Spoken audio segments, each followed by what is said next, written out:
Assalamualaikum warahmatullahi wabarakatuh. Kami dari kelompok 10 akan menyampaikan materi tentang daftar cek masalah yang beranggotakan yang pertama yaitu Fadia Syahrani, yang kedua Justina Roza, dan yang ketiga Octavia Putri Satika. Kita masuk ke materi yang pertama yaitu daftar cek masalah.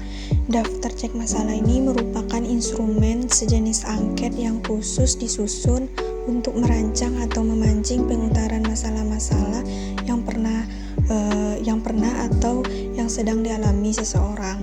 Daftar cek masalah ini sebagai sejenis angket yang berisikan item-item pernyataan permasalahan yang memungkinkan terjadi pada diri responden. Daftar cek masalah ini terdiri dari 12 bidang permasalahan, di mana setiap bidang disajikan sekitar 20 item pernyataan permasalahan.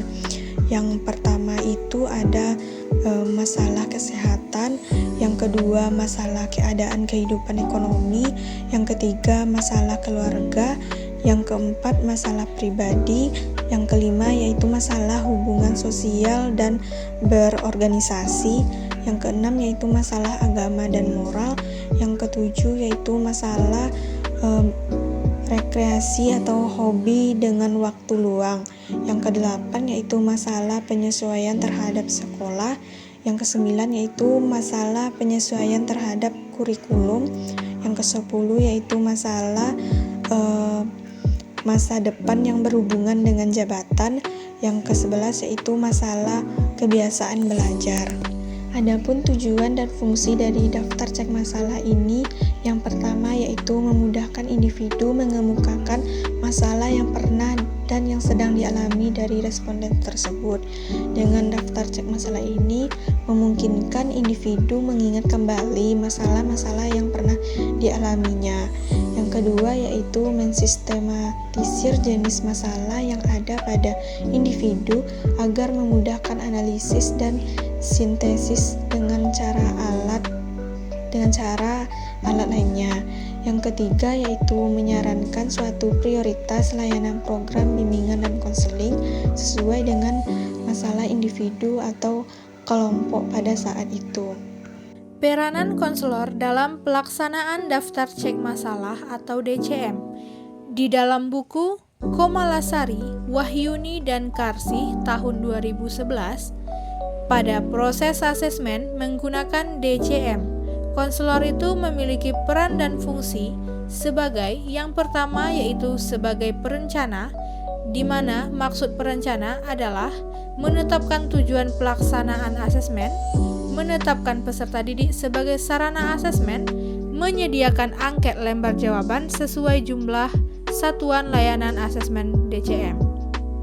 Yang kedua, relaksana, yaitu memberikan verbal setting dengan menjelaskan tujuan, manfaat, dan kerahasiaan data, memandu peserta didik dalam cara mengerjakan sehingga dapat dipastikan bahwa seluruh peserta didik mengisinya dengan benar. Yang ketiga, melakukan pengolahan data mulai dari membuat tabulasi, menghitung, merangking, dan mengklarifikasi persentase, membuat grafik persentase, membuat deskripsi analisis kualitatif dari hasil DCM. Yang keempat, melakukan tindak lanjut dari hasil asesmen dengan menggunakan program layanan bimbingan dan konseling yang sesuai dengan kebutuhan dan kondisi peserta didik. Selanjutnya, kelebihan daftar cek masalah atau DCM. Yang pertama, proses pelaksanaannya bersifat efisien karena pelaksanaan DCM ini dapat dilakukan secara klasikal sehingga guru bimbingan dan konseling dalam waktu singkat dapat memperoleh data yang banyak. Yang kedua, akurasi data yang diperoleh melalui DCM memiliki validitas dan reliabilitas tinggi, mengingat peserta didik yang mengisi dapat langsung melakukan pengecekan sendiri sesuai masalah yang dirasakan atau yang dialaminya.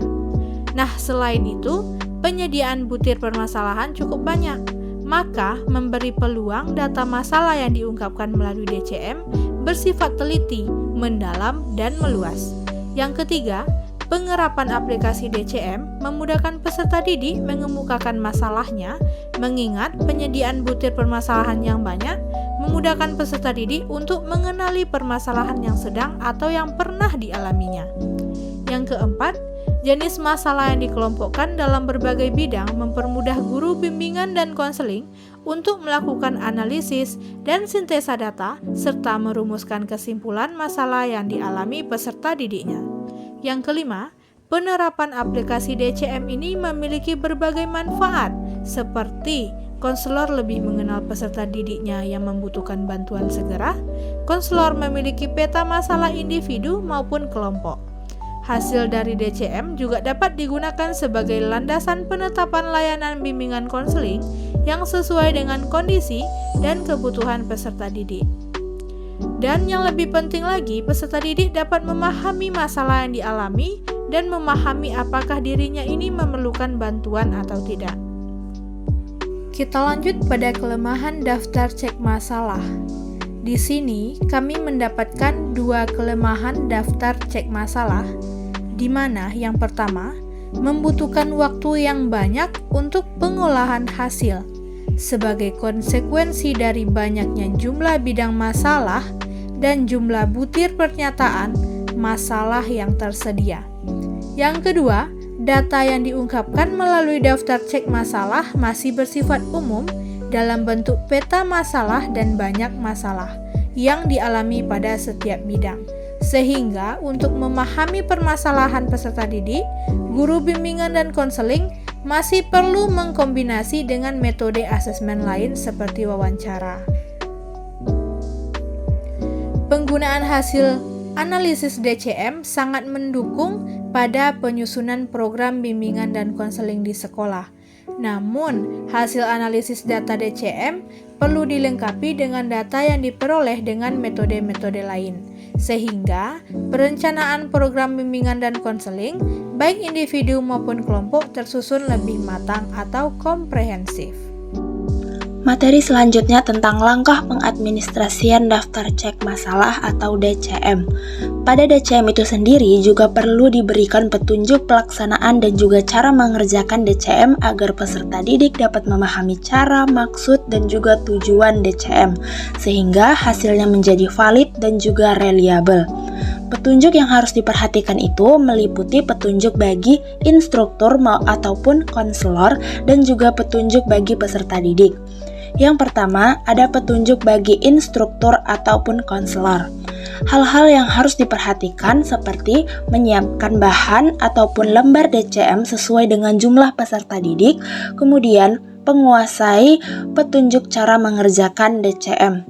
Kemudian langkah-langkah pelaksanaannya berupa seperti yang pertama, mengontrol situasi ruangan, peserta didik harus duduk tenang, menghindari suara yang mengganggu, dan juga menyingkirkan benda-benda yang tidak perlu agar tidak mengganggu pelaksanaannya. Kemudian, konselor itu memberikan penjelasan tentang maksud dan juga tujuan menggunakan DCM. Kemudian, memberikan instruksi kepada peserta didik untuk mempersiapkan alat-alat tulis. Selanjutnya, membagikan lembar DCM itu sendiri. Kemudian, memberikan instruksi kepada peserta didik untuk menulis identitas diri mereka dan juga tanggal pelaksanaan DCM peserta didik. Kemudian, membacakan petunjuk cara mengerjakan DCM, peserta didik membaca dalam hati. Memberikan contoh cara mengerjakan DCM, kemudian memberikan instruksi untuk mengerjakan DCM, dan memperingatkan agar peserta didik bekerja dengan tenang dan teliti, dan memberitahukan bahwa waktu yang disediakan cukup lama, sekitar 1 jam. Kemudian mengontrol apakah para peserta didik telah mengerjakan DCM dengan benar, dan yang terakhir mengumpulkan pekerjaan peserta didik. Kemudian petunjuk bagi peserta didik, yang pertama, peserta didik itu harus mempunyai minat dan juga kemauan untuk mengutarakan masalah yang sebenarnya. Yang kedua, peserta didik harus menyadari bahwa jika ia mengerjakan secara asal-asalan ataupun tidak serius, hanya akan merugikan diri mereka sendiri. Kemudian yang ketiga, peserta didik harus menulis identitas mereka. Kemudian yang terakhir yaitu peserta didik harus mematuhi tata cara mengerjakan DCM itu sendiri. Selanjutnya, langkah pengolahan dan analisis daftar cek masalah atau DCM.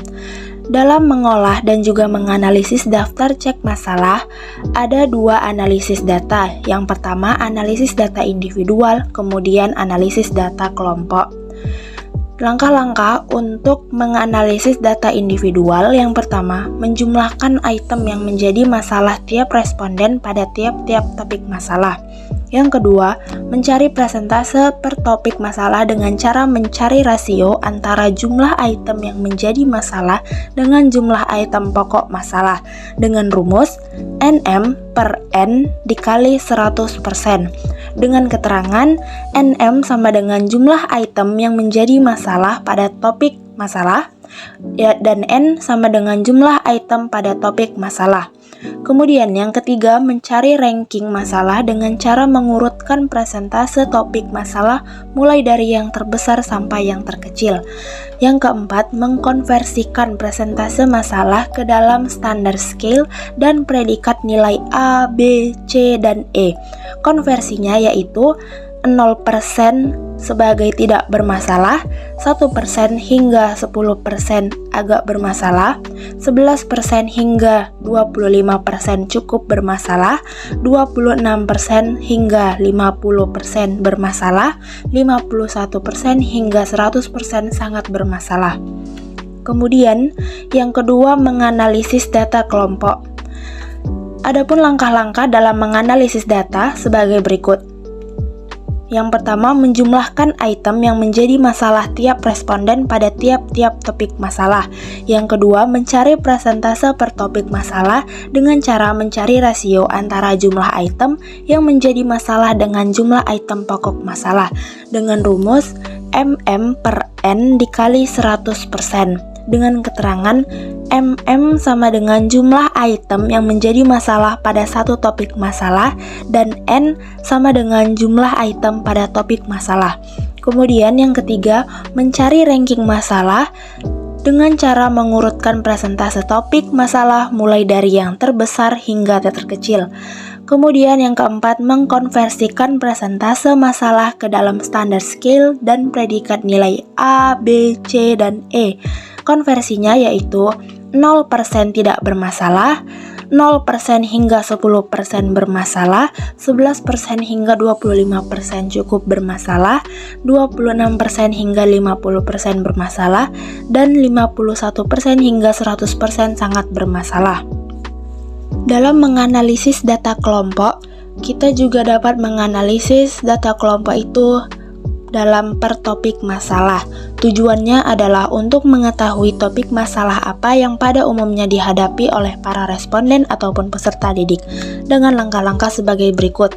Yang pertama, harus diketahui jumlah responden ataupun peserta didik yang mengerjakan DCM. Yang kedua, harus diketahui jumlah item yang menjadi masalah responden atau peserta didik. Yang ketiga, harus diketahui jumlah responden atau peserta didik yang mempunyai masalah. Dan yang terakhir, presentasi ataupun rasio antara jumlah item masalah dengan rumus NM per N dikali M dikali 100%. Dengan keterangan NM sama dengan jumlah item masalah, N sama dengan jumlah item dalam topik masalah, dan yang terakhir M sama dengan jumlah responden ataupun peserta didik. Kumpulan dari daftar cek masalah. Dengan adanya pengabdian masyarakat berupa pelatihan penggunaan aplikasi DCM atau daftar cek masalah bagi guru bimbingan dan konseling sangat membantu guru bimbingan dan konseling untuk mendapatkan informasi bagi siswa yang memiliki masalah pribadi, sosial, belajar, dan karir yang segera dibantu untuk mengatasi masalah peserta didik, yakni pribadi, sosial, belajar, dan karir. Mungkin hanya itu yang dapat kami sampaikan dari kelompok 10 tentang daftar cek masalah. Mohon maaf atas segala kekurangan. Kami sudahi dengan wabillahi taufiq wal hidayah. Wassalamualaikum warahmatullahi wabarakatuh.